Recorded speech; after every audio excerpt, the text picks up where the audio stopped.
मैं 26 साल की हूँ। 2011 में चलती ट्रेन से मुझे कुछ बदमाशों ने, मैं वॉलीबॉल चैंपियन भी रह चुकी हूँ, 2011 में चलती ट्रेन से मुझे बदमाशों ने एक गोल्ड चेन पहनी थी, चलती ट्रेन से मुझे उठा के बाहर फेंक दिया था। लखनऊ से दिल्ली आ रही थी मैं। कंपार्टमेंट में बहुत सारे, जनरल कंपार्टमेंट था, बहुत सारे लोग थे, किसी ने मना नहीं किया। एक प्लेयर का जो स्पिरिट होता है वो अपने आप, जब कोई छीनने की कोशिश करता कुछ भी, वो देता नहीं है, तो मेरे में भी था। मैंने मना किया और उन्होंने मुझे चलती ट्रेन से, वो 4-5 थे, उन्होंने बाहर फेंका। दुर्भाग्य ये था कि उसी समय दूसरी ट्रैक से ट्रेन आई और मैं उस ट्रेन में टकराई, फिर नीचे गिरी, दोनों ट्रेनें निकल गईं। कुछ देर बाद मैंने हाथ को ऐसे रख के उठने की कोशिश किया तो देखा कि मेरा पैर कट चुका था। थाई को उठा के देखा, मेरा पैर ऐसे जीन्स में लटका हुआ था, ब्लड फोर्सफुली निकल रहा, दूसरे पैर की हड्डियां टूट टूट के बाहर निकल चुकी थी। पूरी रात में चिल्लाती रही ट्रैक पे, छोटे छोटे पत्थर होते ऐसे चिल्लाती रही कि कोई बचा ले, कोई बचा ले, कोई नहीं आया बचाने। और जब पूरी रात चिल्लाते चिल्लाते इतना कि मुझे दिखाई भी देना बंद हो गया, जब ट्रेन आता था तो वाइब्रेट होता था। इतना ही नहीं, फ्री का इनविटेशन भी लोगों को मिल गया था, कुछ लोगों को। ट्रैक पे आपने ट्रेन की ट्रैक पे छोटे छोटे चूहे देखे होंगे, मेरे कटे हुए पैर पे आग के मेरे पैर कुतर रहे थे। मेरा मैं ब्रेन कॉन्शियस मेरा पूरा काम कर रहा था मेरे, लेकिन बॉडी में कोई भी मूवमेंट नहीं था। पूरे पल में वही चीजें सोच कि कैसे मैं अपने आप को कैसे बचा पाऊं। लेकिन करीब पूरी रात ऐसे बीता। सुबह गांव वालों ने मुझे बरेली डिस्ट्रिक्ट हॉस्पिटल यूपी में है, वहां पे हुआ था ये। सुबह गांव वालों ने मुझे उठाया, डिस्ट्रिक्ट हॉस्पिटल ले जाके रखा, तो फार्मासिस्ट, डॉक्टर, सीएम, जितने लोग थे आपस में बातें कर रहे, अरे हमारे पास तो एनेस्थीसिया नहीं है, ब्लड नहीं है, इसका इलाज शुरू करें तो हम कैसे करें। मुझे भी नहीं दिखाई तो नहीं, लेकिन मेरा सुनाई दे रहा था सब कुछ वहां पे। कहां से हिम्मत आई मुझ में, मुझे भी नहीं पता। मैंने बोला वहां पे कि सर जब मेरा पूरा पैर कटा, तब मैंने इतनी देर रेलवे ट्रैक पे थी, मैं उस चीज को बर्दाश्त किया, तो अभी तो आप मेरे अच्छे के लिए मेरे पैर काटेंगे। शायद आपको यकीन नहीं होगा, या फिर कभी आप लोगों ने ये चीज नहीं देखी, कोई डॉक्टर या फार्मासिस्ट अपना ब्लड दे के किसी पेशेंट को बचाया। मेरी इस बात को सुनने के बाद वहां के डॉक्टर और फार्मासिस्ट दोनों ने एक एक यूनिट ब्लड दिया और मेरे पैर को बिना एनेस्थीसिया अलग कर दिया गया। आज भी मैं उस दर्द को महसूस करती हूँ, जब भी मैं जब बोलती हूँ तब मैं वो चीजें महसूस करती हूँ। उसके बाद जब बात मीडिया में आई, लोगों को पता चला कि रिमा नेशनल प्लेयर है, KGMC king George medical college Lucknow में एडमिट करा, लखनऊ से फिर sport minister, AIIMS trauma centre Delhi. तब तक सब ठीक ठाक चल रहा था, प्लेयर होने की वजह से अच्छा ट्रीटमेंट मिलना शुरू हुआ। करीब 4 महीने मैं एम्स में रही। एम्स में रहने के बाद जब मैं थोड़ा ठीक हुई, करीब 25 दिन बाद जब ठीक हुई, न्यूज़पेपर में गोल गोल लिख के आ रहे कि अरुणिमा के पास टिकट नहीं था, अरुणिमा ट्रेन से कूद गई। उसका खंडन किया घर वालों ने, फिर बोला कि अरुणिमा सुसाइड करने गई थी। जिस लड़की का शरीर का एक अंग कट चुका, पूरी जिंदगी का पता नहीं कि व्हील चेयर है, बैसाखी, या पता, यहाँ तक कि मेरे स्पाइन में 3 फ्रैक्चर था, मुझे ये भी नहीं पता था कि मैं बेड से उठ भी पाऊंगी कि नहीं। अंदाजा लगाया जा सकता, सिर्फ अंदाजा लगाया जा सकता है कि उसकी दिलो दिमाग पे क्या चल रहा होगा, उस परिवार की क्या स्थिति रही होगी, जब जिस परिवार की एक यंग एज लड़की का इस तरीके का सिचुएशन हुआ हो। फिर भी कहते हैं कि जहां चाह होती वहां राह मिली जाती है। एम्स के हॉस्पिटल के बेड पे मैंने डिसाइड किया, क्योंकि अपनी बातें हम चिल्ला चिल्ला के करे, वो सिस्टम की इतनी हाई लेवल की बातें हो रही थी कि हम एक मध्यम वर्गीय फैमिली से थे, हम अपनी बातें चिल्ला चिल्ला के कह रहे थे, लेकिन कोई नहीं सुन रहा था। लेकिन कहते हैं मैंने अपने दिल, दिमाग, अंतरात्मा से ये चीज सोच लिया कि ठीक है, आज आपका दिन है, जितना चाहो बोल लो, एक दिन तो मेरा दिन आने वाला, मैं प्रूफ कर दूंगी कि मैं क्या हूं, मैं क्या थी, ये मैं प्रूफ कर दूंगी। हॉस्पिटल के बेड पे डिसाइड किया वॉलीबॉल नहीं, लाइफ का सबसे टफ गेम करना है, तब मैंने माउंटेनिंग चुना। जब मैंने माउंटेनिंग कहने और करने में बहुत फर्क होता है। जब मैंने माउंटेनिंग की बात सोची और लोगों के सामने, सबसे बड़ी चीज थी सही गाइडेंस में ट्रेनिंग लेना, दूसरा स्पॉन्सरशिप।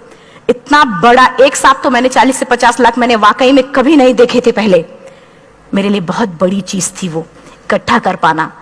जब मैंने लोगों के सामने रखा कि मैं माउंटेनिंग करना चाहती हूँ, एवरेस्ट के लिए मुझे ट्राई करना है, हर किसी ने मुझे बोला कि क्या है, पागल हो चुकी हो क्या, तुम्हारा दिमाग खराब हो चुका, तुम कभी नहीं कर सकती माउंटेनिंग। एक पैर आर्टिफिशियल है, दूसरे में रॉड है, और तुम्हारा दिमाग खराब है, स्पाइन में भी फ्रैक्चर है, तुम पागल होगे, चुपचाप कोई नौकरी करो, जीवन यापन करो। क्योंकि लोगों का सबसे बड़ा प्रॉब्लम ये होता है, लोग फिजिकल देखते, पैरों को मेरी अंतरात्मा में क्या चल रहा था वो तो किसी को पता ही नहीं था। मुझे लगता है कि आज यहाँ पे मैं भी सुबह से देख रही हूँ, इतने अच्छी अच्छी चीजें मैंने सीखी यहाँ पे। बहुत बड़े बड़े स्पीकर को शायद आप लोगों ने भी आज मैं भी आपको यहाँ पे कि चाहे जितना मोटिवेट करूं, चाहे जितना चीजें मैं बताऊं, लेकिन मुझे लगता है सबसे बड़ा मोटिवेटर कौन होता? आप खुद। जिस दिन किसी भी लक्ष्य के प्रति आपकी अंतरात्मा जाग गई, आपको कोई नहीं रोक सकता उस लक्ष्य को पाने में। ये मैं किताब से बातें नहीं बोल रही हूं, ये मैं एक एक पल मैंने ये मैं कोई भी किताब की बातें नहीं, एक एक पल आज जो मेरा 26 साल का एक्सपीरियंस है वो मैं बता रही हूं सिर्फ आपको। उसके बाद किसी तरीके से मैनेज किया मैंने। भाई साहब, मेरा परिवार मेरा बैकबोन था। परिवार ने मुझे, भाई साहब ने मुझे कहा कि मैडम बछेंद्री पाल जिन्होंने 1984 में एवरेस्ट समिट किया, उनसे मिलते हैं, वो जरूर कुछ ना कुछ करेंगे। हॉस्पिटल से निकलने के बाद मेरे राइट लेग में स्टिचेस लगी थी। मैंने डायरेक्टली घर जाने की बजाय, जब लोग ये सोचते हैं कि मुझे अपना जीवन यापन कैसे करना है, जब लोग ये सोचते हैं कि मुझे अपनी जिंदगी के, मेरे दिमाग में सिर्फ 2 चीजें चल रही थी, मुझे इनका जवाब कैसे देना है और एवरेस्ट समिट कैसे करना है।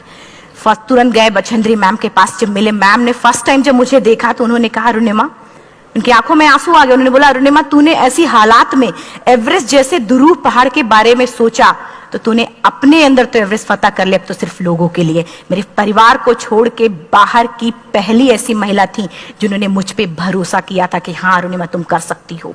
मेरे लिए वही बहुत बड़ी चीज थी। प्लानिंग भी कर ली, मैम भी मिल गई, सब हो गया। लेकिन जब उतरते हैं फील्ड में तब पता चलता कि हम क्या हैं। रोड हेड से मैं पहुंच गई। मैडम ने कहा कि ठीक है, तुम्हारे कहने, तुम्हारे सोचने से कुछ नहीं होगा अरुणिमा, प्रूफ करो कि कर सकती हो। मैंने कहा बस एक मौका चाहिए मुझे।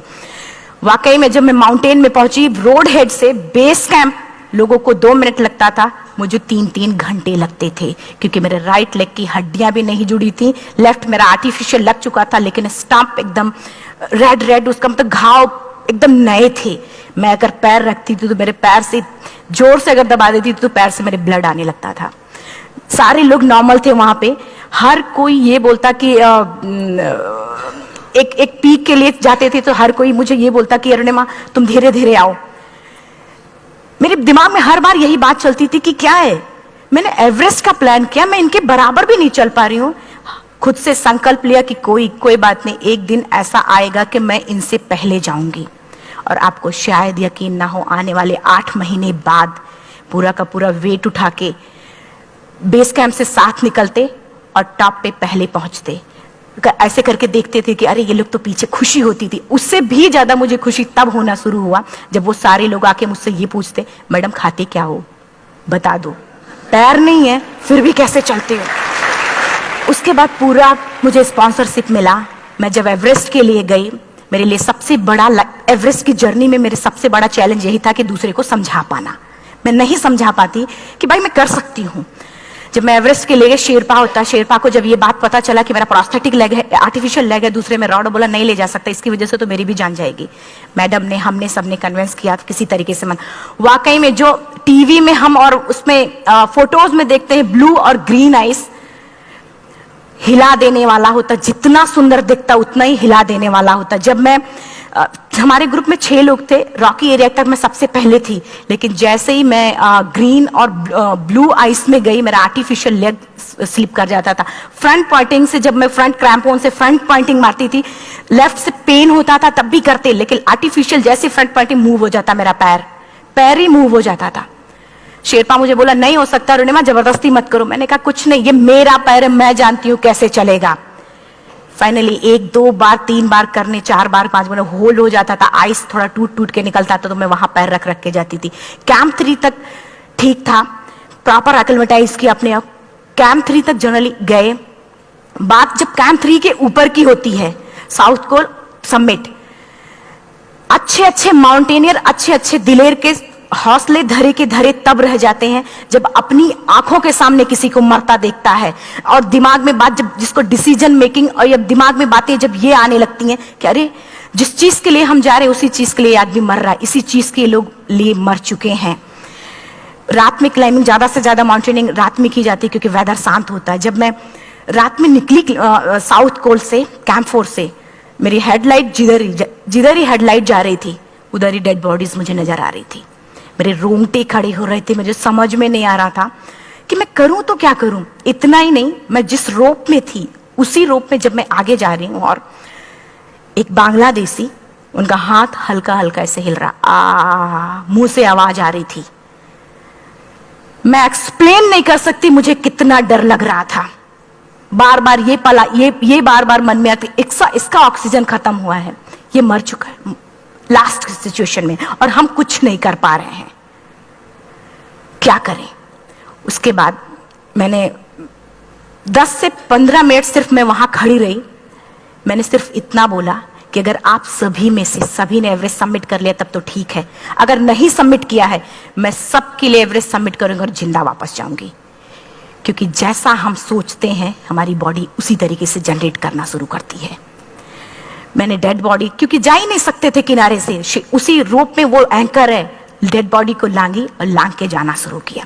हिलेरी स्टेप साउथ समिट के करीब जब मैं खुद पहुंची, मेरे शेरपा ने एक जोर से झटका मुझे दिया कि अरुणिमा वापस चलो, तुम्हारा ऑक्सीजन खत्म हो रहा है। हिलेरी स्टेप के बाद एवरेस्ट समिट है, थोड़ा चलने के बाद एवरेस्ट समिट है। अगर कोई आपसे ये बोले, आप अपने टारगेट के इतने करीब हो, अगर कोई आपसे ये बोले कि अरुणिमा वापस चलो, कैसा लगता है। मैंने भी यही बोला, सर क्या बोल रहे हो आप, मैं नहीं जाऊंगी वापस। बोले अरुणिमा जिंदगी रही, दोबारा ट्राई करना और एवरेस्ट समिट हो जाएगा दोबारा तुम्हारा। मैंने कहा नहीं, ये आप जिंदगी में गोल्ड चांस बार बार नहीं आते, लाइफ में कभी कभी आता है, ये आपके ऊपर आता, आप उसको पकड़ के रखते हो या फिर छोड़ देते हो। मैं अपना गोल्ड चांस कभी नहीं, क्योंकि मैं जानती थी मुझे स्पॉन्सरशिप बहुत मुश्किल से मिला, एक बार अगर मैं छोड़ देती दोबारा मुझे कभी नहीं मिलता। मैं बहुत अच्छी तरीके से जानती थी। मेरा फाइनली मुझे बछेंद्री मैम ने भी एक बार बात समझाई थी, मेरी माँ ने मुझे एक बार बताया था कि लाइफ में कभी कभी सिचुएशन ऐसी आती है जब सिर्फ आप अकेले होते हो, डिसीजन सिर्फ आपको लेना होता है। जहां पे भी होना, खड़े होकर हल्का सा पीछे मुड़कर देखना और यह सोचना कि आप एक एक कदम चल के यहां तक पहुंचे हो, सिर्फ अपना एक कदम आगे बढ़ाना, तुम देखना कुछ देर बाद तुम टॉप पे होगी। मेरे दिमाग में उनकी बातें वीडियो की तरह चल रही थी और सिर्फ एवरेस्ट का टॉप चल रहा था। मैंने शेरपा को पहले कन्विंस करने की कोशिश की कि भाई चल, कुछ नहीं होगा भाई चल। फाइनली जब वो नहीं माना, मैंने एक कदम आगे बढ़ाया, डिसीजन लिया कि नहीं जाना ही जाना है। आगे बढ़े, करीब 1 से 1.5 घंटे बाद मैं टॉप पे थी। और इतना ही नहीं, आज भी मैं जितनी बार बोलती हूं उतनी बार मैं महसूस करती हूं, मेरे रोंगटे खड़े हो जाते हैं, मेरा दोनों हाथ ऊपर करके जोर जोर चिल्लाने का मन कर रहा, कितनी जोर से चिल्लाऊं, इतनी जोर से चिल्लाऊं कि सबको बता दूं कि आज मैं टॉप ऑफ द वर्ल्ड पे हूं। उन लोगों को बता दूं जो लोग ये सोचते हैं, लड़की, दूसरे विकलांग, तीसरे मिडिल क्लास में, जो लोग एक बार हार के फिर दोबारा लड़ना नहीं चाहते, जो लोग हारने के बाद सोचते हैं कि हम दोबारा कुछ कर नहीं सकते, उन लोगों को मैं चिल्ला चिल्ला के टॉप से बताना चाहती थी कि नहीं, आप सब कुछ कर सकते हो, सिर्फ एक सोच की विकलांगता, हैंडीकैप आदमी यहां से होता है, यहां से नहीं। अगर यहां से जो आदमी विकलांग है तो नॉर्मल आदमी भी विकलांग है, जो अगर यहां से विकलांग है। चिल्ला चिल्ला के मैं बताना चाहती थी। मैंने शेरपा से कहा कि आप एक फोटो खींच लो, क्योंकि सारे लोग फोटो, अपना नेशनल फ्लैग का जो वैल्यू होती है ना, वो जो हम कहीं बाहर होते हैं तो पता चलता है। मुझे भी बहुत खुशी हो रही थी, फ्लैग को हग किया और बोला फोटो खींचो। बोला पागल हो गई है, तेरा ऑक्सीजन कभी भी खत्म हो जाएगा, नीचे चल। नहीं, फोटो खींच लो। फोटो खींचा उसने। वो तो अगली बार इतना तेज गुस्सा हुआ, मैंने उसको बोला कि भाई वीडियो भी बना ले। 8848 की हाइट पे ऑक्सीजन खत्म हो रहा है, आज हम भी हंस रहे हैं आप लोगों के साथ क्योंकि यहां पूरा ऑक्सीजन है। और 8848 की हाइट पे जब मुझे शेरपा, कोई भी शेरपा को बोलेगा भाई वीडियो बना, तो परेशान हो जाएगा, पागल हो चुकी, कि तुम मर जाए, यहां मैं जा रहा हूं नीचे। मैंने कहा नहीं, कुछ नहीं होगा, आप बनाओ वीडियो। किसी तरीके से मन में 4-5 पेयर बैटरी रख के लेके गई कि डिस्पोजल कैमरा, एक अलग कैमरा, की मतलब एक नहीं काम करेगा तो दूसरा करेगा, प्रॉपर प्लानिंग से। शायद आप लोग भी सोचो कि वाकई में लड़की को इतना बड़ा रिस्क लेने की क्या जरूरत थी, कि जिंदगी कभी भी जा सकती थी इसकी। लेकिन मैंने वो रिस्क लिया क्यों? क्योंकि मैं चाहती थी, कहीं ना कहीं से मेरे भी दिमाग में ये बात आ चुका था कि मैं जिंदा वापस ना जाऊं। मैं चाहती थी कि अगर मैं जिंदा ना जाऊं तो ये वीडियो मेरे इंडिया, शेरपा से मैंने यही बात बोली, ये वीडियो अगर मैं जिंदा नहीं जाती, ये वीडियो मेरे इंडिया पहुंचा देना, मेरे यूथ तक चला जाएगा। क्योंकि मैं चाहती थी कि 11 अप्रैल 2011 को मेरा एक्सीडेंट हुआ, 21 मई 2013 10:55 पे मैं टॉप ऑफ द वर्ल्ड पे थी। ऑलमोस्ट 1 से 2 साल के अंदर कैसे? यहां से मैंने ये चीज, मैंने कभी भी कामयाब होने के, मेरी वो जिंदगी बन चुकी थी, मेरा जुनून बन चुका था, मेरा पैशन मेरा जिद बन चुका था। वो मेरा सोते उठते बैठते सिर्फ मुझे एवरेस्ट दिखाई जाए। और मुझे लगता है किसी को भी अगर अपना लक्ष्य पाना है, यहां से अगर वो पागलपन जब तक नहीं आएगा तब तक नहीं होगा। वो फाइनली उसने वीडियो भी बनाया।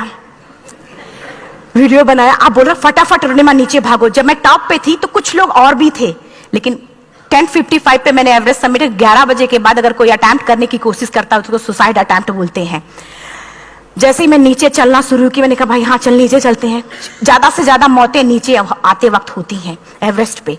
जब मैं नीचे आ रही हूं, थोड़ा दूर ही मैं नीचे चली थी, मेरा ऑक्सीजन पूरी तरीके से खत्म।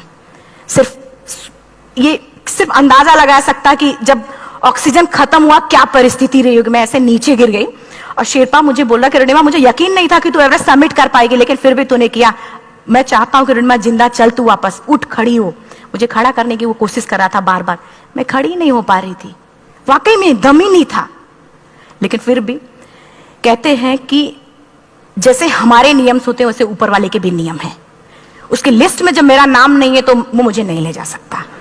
अगर दूसरी चीज, मेरा कॉन्सेप्ट एकदम क्लियर हो चुका था। जब रेलवे ट्रैक पे मैं थी, रेलवे ट्रैक पे 7 घंटे में पड़ी थी, 49 ट्रेन अप डाउन हुई थी, तो मेरा कॉन्सेप्ट एकदम क्लियर हो चुका था। इसका मतलब है कि ऊपर वाले ने अगर मुझे कुछ बचाया है तो कुछ ना कुछ इतिहास रचने के लिए बचाया है। मैंने पॉजिटिव तरीके से सोचा। और उसी समय एक ब्रिटिश क्लाइंबर नीचे से ऊपर आ रहा था और उसके पास 2 ऑक्सीजन, तो उसने एक को वहीं फेंका और दूसरे को लेके नीचे जाना शुरू किया क्योंकि वेदर खराब था। मेरा शेरपा मुझे एंकर किया और जाने लगा नीचे, और वो फटाफट उसको लेके आए, मुझे लगाया। उसने बोला अरुणिमा तू बहुत लकी है कि तुझे यहाँ पे ऑक्सीजन मिला है। वाकई में ऊपर वाला भी चाहता है कि तू जिंदा रहे। वो मुझे बार बार लकी लकी बोल रहा था। शायद आप लोग में से भी कोई होगा कि जो लक और भाग्य जैसी चीजों पे यकीन करता हो, या पता नहीं भी। मैं किसी की भावनाओं को ठेस नहीं पहुंचाना चाहते, लेकिन मैं किसी भी चीजों पे भरोसा नहीं करती, क्योंकि मेरा मानना है कि लक भी उसी का साथ देता है जिसके अंदर जीतने का जज्बा है। अगर आपके अंदर जीतने का जज्बा नहीं है, चारों तरफ सिर्फ बहाने होते हैं, सिर्फ बहाने, इतना सारा एक्सक्यूज होता है। शायद मैं भी अगर वापस आ गई होती तो मैं बोल देती मेरा ऑक्सीजन खत्म है, कोई मुझसे पूछने ना, बछेंद्री मन, मेरा परिवार, कोई भी मुझे पूछने नहीं आता। लेकिन क्या कभी मैं अपने आप को समझा पाती? कभी नहीं। फाइनली जो भी था, लक भाग्य किस्मत में नीचे आ रही थी, बहुत खुश थी। माउंटेन, डेड बॉडीज, मेरा शेरपा, ये लोग थे। मैं किसी से शेयर भी नहीं कर पा रही थी कि अरे मैंने एवरेस्ट सबमिट किया, किसी से शेयर भी नहीं कर पा रहे थे। फटाफट मैंने नीचे हील मार के, हमारे से हील मार के नीचे आ रहे थे। एकाएक मेरा प्रोस्थेटिक लेग, पूरा का पूरा लेग ही निकल गया। -60 डिग्री तक टेम्परेचर डाउन हो जाता है एवरेस्ट पे। मेरा हाथ वगैरह ये सब ऐसे मूवमेंट, ऐसे मुड़ नहीं रहा था, ब्लड निकलने लगा था, ये सब यहाँ था। मुझे शेरपा से मैं बोल रही कि ऑलरेडी मेरा पैर कटा हुआ है, अगर दिमाग में ये बात है कि मेरा हाथ भी काटना पड़ेगा, कैसा लगेगा मेरे दिमाग, क्योंकि ये ऐसा मूवमेंट, रेड 3 स्टेज होती हैं। रेड मेरा हो चुका था, रेड, ब्लैक, ब्लू, ब्लैक हो तो काटना पड़ेगा। तो बार बार मैं बोल रही हूँ शेरपा से कि भाई हाथ मेरा कुछ हो रहा है, इसमें मूवमेंट नहीं हो रहा है, यहाँ सबसे ब्लड हो रहा है। बोला अरुणिमा कुछ नहीं, जितना नीचे जाएंगे उतना अच्छा होगा। प्रोस्थेटिक लेग मेरा निकल चुका है, मैं रुकी हूँ, मेरा ऑक्सीजन चल रहा, बड़े मुश्किल से लक भाग्य किस्मत जो भी था मुझे मिला था। शेरपा मेरे आगे है, लास्ट मोमेंट तक वो मुझे बोलेगा, अगर वो मैं नहीं चलती वो मुझे छोड़ के चला जाए। गलती उसकी भी नहीं होती, क्योंकि वो क्या करे, क्लाइंबर की वजह से, या तो अपनी जान वो भी दी, गलती उसकी भी नहीं है। लास्ट में मेरी आंखों से आंसू निकलने लगा। मैंने सोचा क्या करूं अब, रोने अपने आप आंसू ने कहीं ना कहीं से आ ही जाता है। दूसरे पल मुझे समझ में आ गया कि रोने धोने से कुछ नहीं होगा। मैंने आंसू को पोंछा और रोप, जो मेरी रोप थी, रोप को पकड़ा, दूसरे हाथ से आर्टिफिशियल लेग को, पैर को घसीट के चलना शुरू हो गया, क्योंकि मेरे पास यही था। ये तो दूसरा था, गिव अप कर दो ही चीज थी। पैर को घसीट चलना शुरू हुआ। कुछ दूर नीचे चलने के आने के बाद रॉक था, उसमें घुसे, पैर को खोला, सही किया, फिर नीचे चला। Camp 4 to summit to camp 4 3500 feet है, और इसमें टोटल जनरली लोग 16 से 17 घंटे में सबमिट कर लेते हैं। मुझे टोटल 28 घंटे लगे थे। हर माउंटेनियर, चाहे बाहर का या फिर इंडिया का, हर किसी ने ये मान लिया था कि अरुणिमा जिंदा वापस नहीं आएंगी। हर किसी ने ये चीज मान लिया था। लेकिन मुझे लगता, जब मैं वापस साउथ कोल पहुंची, जब मैं टेंट का जिप खोला, मैंने हर किसी ने कहा कि अरे तू यहाँ है, हम तो सब सोच लिए थे तू चली गई। हर किसी ने ये बोला था। फिर सब खुशी मना रहे थे हम सब। देखिए, ये सब बताने का मेरा सिर्फ एक मकसद था कि सब कुछ हम में है, हम जैसा चाहें वैसा कर सकते हैं। ऑलरेडी टाइम हो चुका है। मैं एक चार लाइन की पंक्ति सिर्फ बोलूंगी। मैं एक्चुअली मेरा एम है कि मैं वर्ल्ड के जो कॉन्टिनेंट है, कॉन्टिनेंट के हाईएस्ट पीक समिट करूं। एशिया का एवरेस्ट हो चुका है, अफ्रीका के किलिमंजारो हो चुका है, यूरोप का एल्ब्रूस हो चुका है। 23 नवंबर को मैं जा रही हूँ ऑस्ट्रेलिया हाईएस्ट पीक के लिए। बस आप लोगों की गुड विशेस चाहिए। और 4 लाइन, अभी तो इस बाज की असली उड़ान बाकी है, अभी तो इस बाज की असली उड़ान बाकी है, अभी तो इस परिंदे का इम्तिहान बाकी है, अभी अभी मैंने लांघा है समुद्रों को, अभी तो पूरा आसमान बाकी है। Thank you so much, thank you.